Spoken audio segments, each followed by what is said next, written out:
Wow, what a day of news, everybody. This is Marcel Ernie on the Ernie Racing YouTube channel.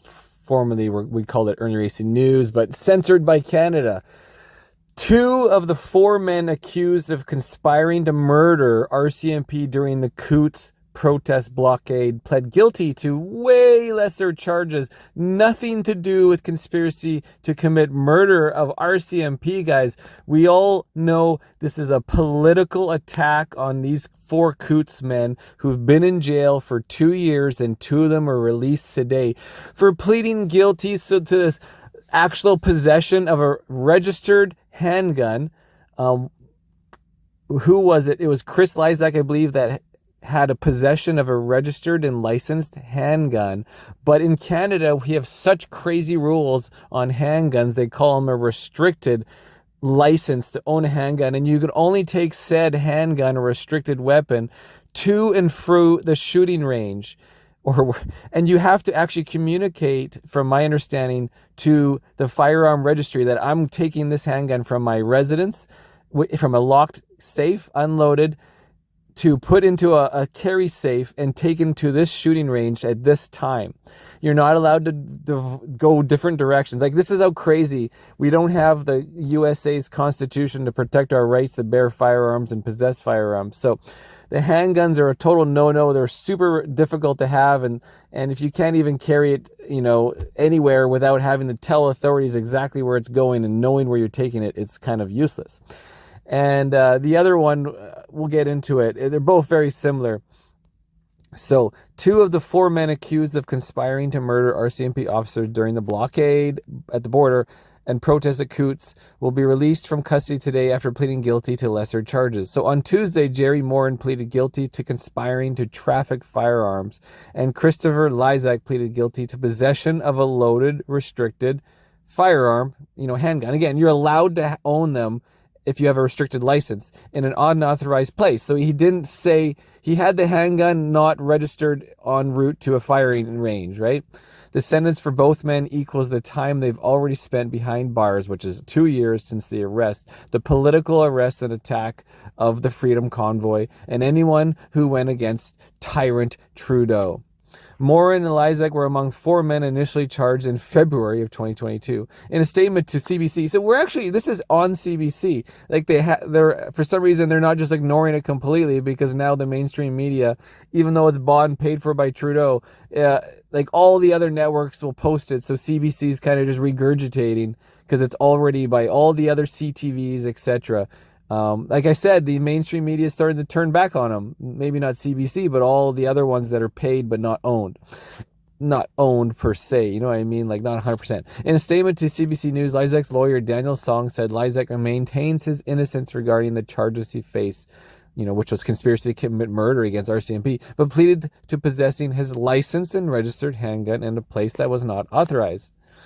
And he'll get into why he had the handgun. He didn't even know. The offense was, and this all is probable for sure as I read it. Everything's very probable. The offense was not on the indictment. At the conclusion of sentencing, all charges in the indictment were withdrawn against Mr. Lysak. And it took the Crown 2 years to do this, until Trudeau was finally starting to crumble, it looks like. And the Crown waited 2 years to drag these guys through the mud, to drag them through the prison sentence, to hold people afraid of going against the big tyrant government, right? That's all. It makes everyone else fear. There has been no Freedom Convoy 2.0 because everyone fears what Trudeau is going to stomp on you with horses and arrest you.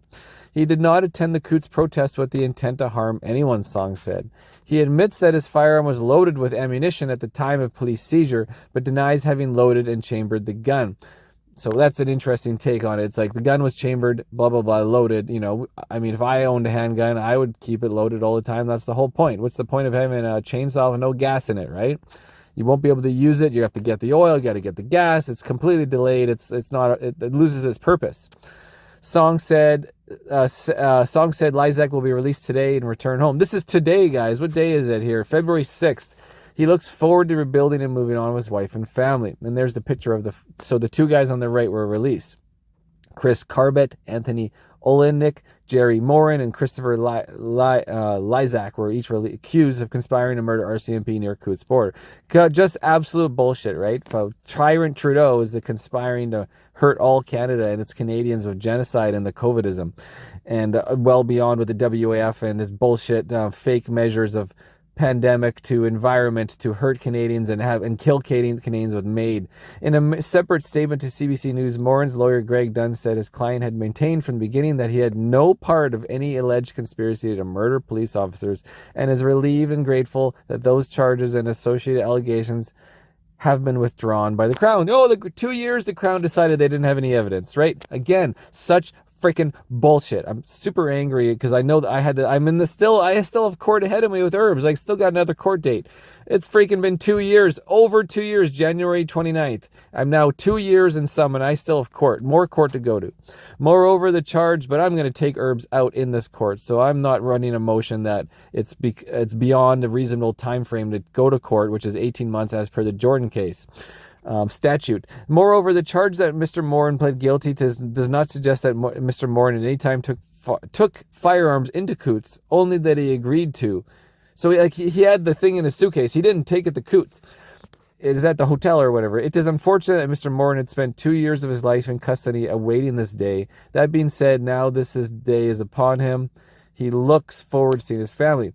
The Lysak forgot his handgun. Here's the top heading. Lysak forgot his handgun. Statement of facts.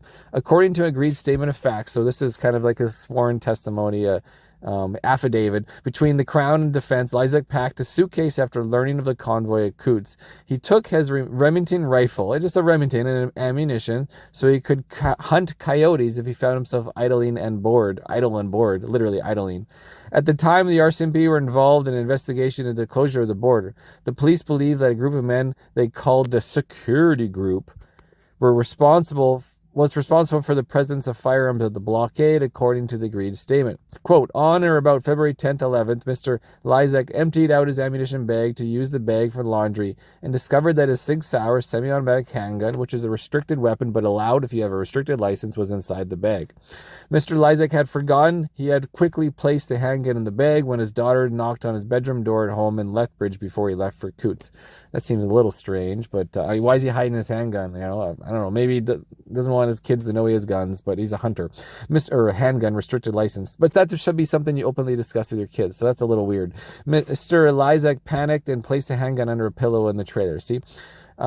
Just maybe, there is probability. Didn't want to worry the kids that he's bringing a gun. But that should be not a reason. Police executed search warrants on February 13th, 14th, including a trailer where Lysak was residing. This is when they're hanging out in a trailer near Coutts. During the search, police found a cache of firearms and ammunition. Well, what's a cache? Stop using those words. What does he got? A handgun and his, Sig Sauer and his little Luger, his rifle, including Lysak's handgun, and a statement reads, at the time the police located the handgun, it was loaded. There was a round in the chamber. Lysak was arrested outside of the main location where the protesters had been gathering and was not with his gun at the time of the search warrant. Because he didn't bring the gun to the Coutts border. Morin's conversations disclosed by wiretap statement. Here we go. According to the agreed statement of facts, Morin attended the Coutts blockade on a number of occasions between 9th of February to 14th. According to the document, Morin agreed to deliver, quote, firearms, ammunition, and other equipment, end quote, to others at the protest. Coded language was used in those conversations, which were disclosed by an RCMP wiretap. They had amazing. This is all new news, guys. We could never find this because it was an ongoing trial and everything was frozen in terms of no news was allowed to get this information. So this is all new to you and me right now as I read it. The night of February 13th, the undercover officers observed Morin arrive by truck at a field near the main site of the Coutts blockade, which was located past the RCMP checkpoint and Milk River, according to the agreed statement of facts. A 3-week trial was intended to start in June of 2023 before Courts of King's Bench Justice David Lebrenz, but lawyers for the accused asked the judge for an adjournment and a change of venue from Lethbridge to another city. A number of pretrial applications have been heard in recent months. A trial for the other two men charged, Chris Carbert and Anthony Olenek, is now set to begin later this year. Wow, this is going to be like OJ trial, guys. The Alberta Crown Prosecution Service said it would not comment on matters before the court. And here you have from Joel Dryden, CBC. Well, we'll have to get more into this, guys, but very interesting. This is Ernie Racing News, guys, reading CBC propaganda. So it'd be interesting to see the interviewing of those people who got out, and they can tell the story more, maybe even about their friends still in jail and how it all coincides. Ernie Racing, over and out.